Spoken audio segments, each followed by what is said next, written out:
Jaga nangro kamu ya Rabbi. Bendera kamu bintang bulun. Bendera kamu bintang bulun. Dua kerak garis hitam, kerak garis putih. Dua kerak garis hitam, kerak garis putih. Budoh hai darah pahlawan. Budoh hai darah pahlawan. Bantu kamu hai pejuang Aceh. Bantu kamu hai pejuang Aceh. Hudep sare mati mulia. Hudep sare mati mulia. Budoh ke semangat kamu. Budoh ke semangat kamu. Bek nepu kecewa syuhada kamu ya Rabbi. Bek nepu kecewa syuhada kamu ya Rabbi. Bek sampai nepu kamu yang ada di Eropah karena to dengan Swissnya Jenewa, kamu terus dari Denmark, dari Sweden menancit tidur dari Amerika.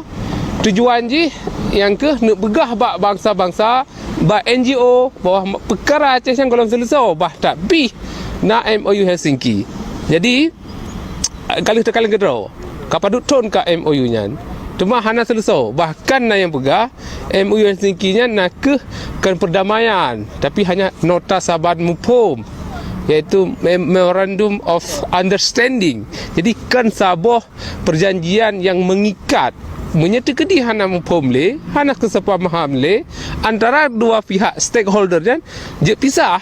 Jadi kan berarti nya nasabuh ikatan yang kira-kira Acehnya hanya pegah siapa le.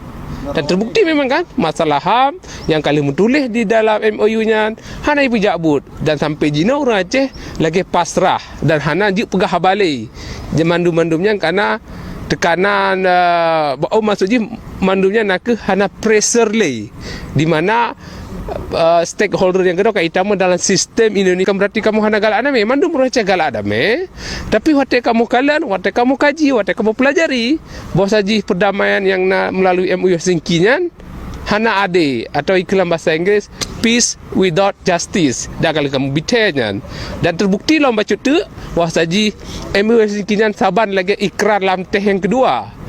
Ya, jadi bu yang kamu pegah yang kamu bi argumennya na bukti dan kali ni rasakan kedro. Nyan tipu tu kena bitai yang kena lu bawah saji. Kamu orang Aceh baik di dalam Nanggro ataupun di luar Nanggro kan hana galak damai. Hana orang Aceh yang hana galak ke damai. Tapi damai yang dipubut masa DITI dan Jino nak ke damai yang kena pengut. Kamu bitai ke orang Aceh. Kamu bi penerangan dan dengan bukti, dengan ilmiah.